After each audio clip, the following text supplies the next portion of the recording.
본인에게 다른 생각을 가진 국민들이 있을 때 가서 아주 직접적으로 비난하면서 달려드신 이력이 있어요. 어떤 지적을 했더니만은 그분에게 가서 화장실로 가서 대변기에 머리를 넣으세요. 뭐 이런 말씀하신다든지, 아니면 이분은 간질이 있나 본데 정신병원에 보내세요. 뭐 이런 말씀하시고요. 수준 낮은 일배만 보면 짝짝이 눈에 정신지체가 될 수 있다. 이거는 장애를 저주로 쓰는 건 아닙니까? 저는 이런 식의 언사가 정치 지도자급에서 나오기 때문에 일반 국민들도 사실 이런 역치가 굉장히 낮아져가지고 이런 언사가 계속되는 것이 아닌가 생각하고요. 올해 4월에 고등학교에서 이제 폭력 사건이 발생했는데요. 가해자가 피해자에게 했던 욕설인데 너희 어머니의 뭐 중요 부위를 어떻게 찍겠다 뭐 이런 얘기를 했다는데, 저는 냉정하게 말해가지고 이거 누가 만든 말입니까? 저는 이렇게 이재명 후보의 욕설을 보고 따라하는 거 아니겠습니까? 오늘 이 자리에서 사과하실 의향이 있는지, 그리고 이런 언어가 고조되는 것에 대해 가지고 어떤 대책이 있으신지 궁금합니다. 일단은 저의 부족함에 대해서는 그간에 수차 사과 말씀을 드렸고 뭐 다시 사과드리겠습니다.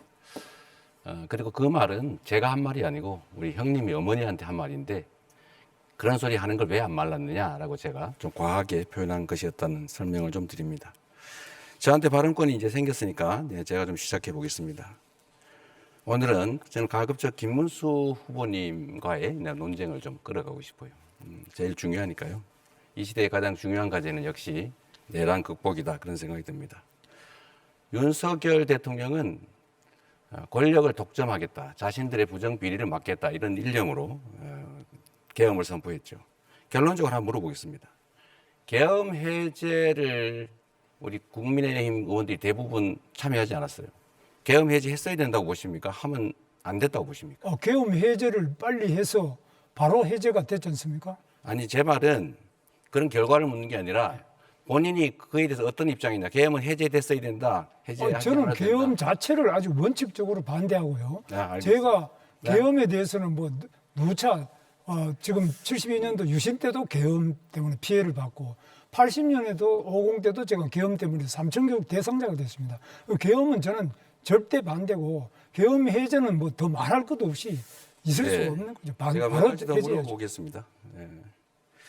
우선은 그 국회에서 국무위원들 사과할 생각 없느냐, 기립해서 사과해라 그랬을 때 유일하게 일어나지 않으셨거든요. 사과할 생각이 없었던 겁니까? 그런 방식의 사과도 아니고 그냥 그거는 일종의 그런 군중 재판식으로 그 어떤 국무총리를 불러내 가지고 서영교 의원이 사과를 하라 그러면 사과를 했는데, 저를 국무총리가 4번이나 했습니다. 사죄의 절을. 그런데 자리에 앉아 있는 의원들이 더불어민주당 중심으로 해서 전부 고함을 지르면서 전 국무위원들이 일어나서 100배 사죄를 하라든지, 이거는 일종의 폭력이지. 그거 사과도 아니고 국회도 아니죠. 그런 식으로 하면 안 되죠. 사과할 마음은 있었습니까? 사과는 계엄 자체를 저는 반대하는데, 아예 자체를 반대하고. 좋습니다. 그러면 그 다음 단계를 한번 물어보죠. 네. 윤석열 대통령에 대한 탄핵, 그리고 파면, 구속에 동의하십니까? 그 뭐 여러 가지 물으셨는데, 윤석열 대통령이 지금 파면이 돼 가지고 헌법재판소에서 아예 그 직이 없어졌지 않습니까? 네. 그래서 다만 여기에 이제 탄핵의 과정의 절차상으로 몇 가지 문제가 있었습니다. 처음에는 이것이 과연 내란이냐 아니냐 하는 부분을 국회가 냈던 소추장 자체를 스스로 그 부분을 제외한 부분이 있고요. 그다음에 그 외에도 절차상으로 구속된 문제는 이런 게 있었는데, 어떻든 간에 일단 파면이 됐습니다. 그렇기 때문에 우리가 오늘 선거를 하는 거고, 제가 그걸 인정하기 때문에 이렇게 후보로 나온 겁니다. 탄핵하는 게 타당했다, 파면하는 게 타당했다, 이렇게 생각하신다는 겁니까? 지금 그렇지 않습니까? 헌법재판소에서 판결을 난 거니까. 자, 그러면 물어보겠어요. 네, 하나만. 이 질문까지만 듣도록 하겠습니다. 자, 이거를 마저 물어봐야 되는데, 내란 행위가 아니라고 계속 우기시더라고요. 저번에 우리 권의원 후보님 질문할 때.